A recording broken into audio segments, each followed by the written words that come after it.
বাংলাদেশের পার্বত্য চট্টগ্রাম, যেখানে পাহাড়, নদী আর প্রাকৃতিক সৌন্দর্যের মেলবন্ধন ঘটেছে, সেই অঞ্চলের মানুষের জীবনযাত্রা বেশ জটিল।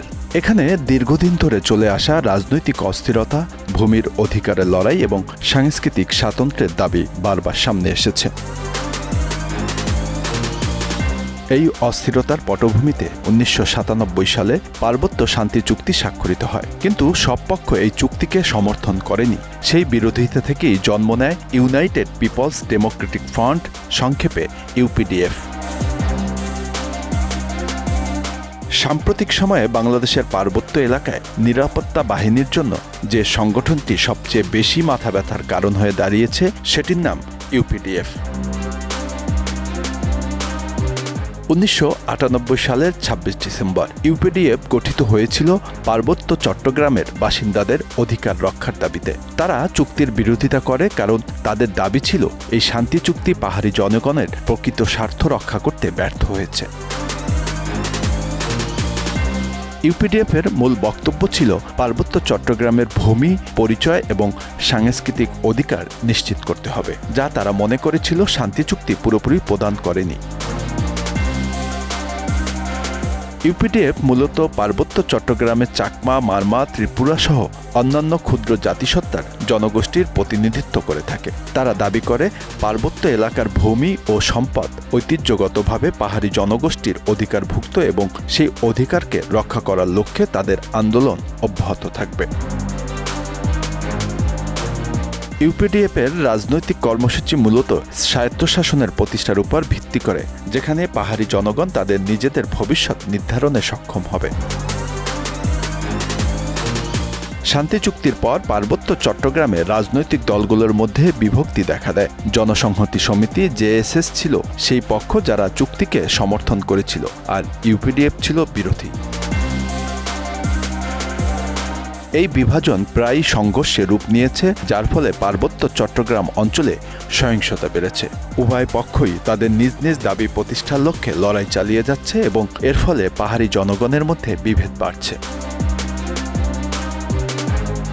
শান্তি চুক্তির পরে পাহাড়িদের তরুণ প্রজন্মের উপর বেশ প্রভাব সৃষ্টি করে ইউপিডিএফ।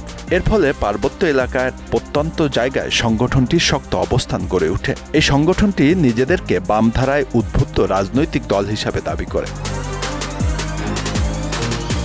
পার্বত্য চট্টগ্রাম ছাড়াও দেশের বড় শিক্ষা প্রতিষ্ঠানগুলোতে পার্বত্য এলাকার যেসব শিক্ষার্থী পড়াশোনা করছে, তাদের মধ্যেও ইউপিডিএফের সমর্থক রয়েছে বলে জানা যায়।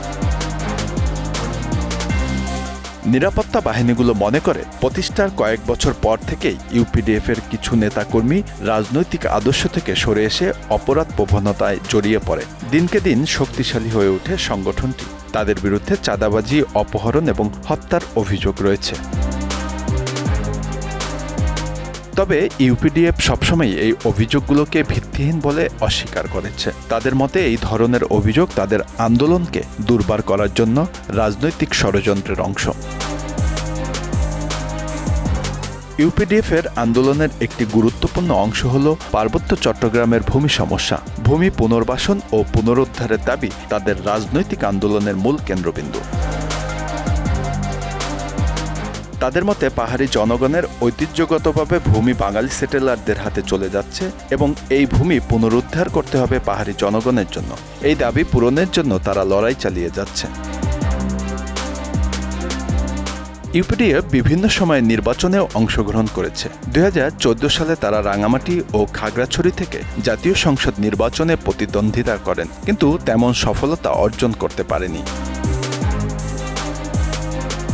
সংগঠনের নেতারা মনে করেন তাদের আন্দোলন মূলত রাজনৈতিক স্বায়ত্তশাসন এবং ভূমি অধিকার রক্ষার লক্ষ্যে গঠিত এবং তারা ভোটের মাধ্যমে এ লক্ষ্যে পৌঁছাতে চায়।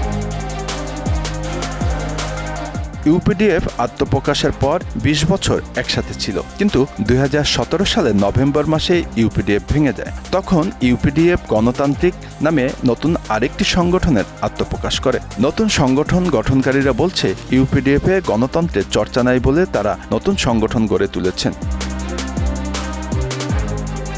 পার্বত্য চট্টগ্রামের স্থানীয় সূত্রগুলো বলছে খাগড়াছড়িতে ইউপিডিএফের অবস্থান সবচেয়ে শক্তিশালী। অন্যদিকে বান্দরবানে সন্তুলারমা জেএসএস-এর শক্ত অবস্থান রয়েছে। এছাড়া রাঙামাটিতে উভয় পক্ষের সমান সমান অবস্থান। Bangla affairs news desk.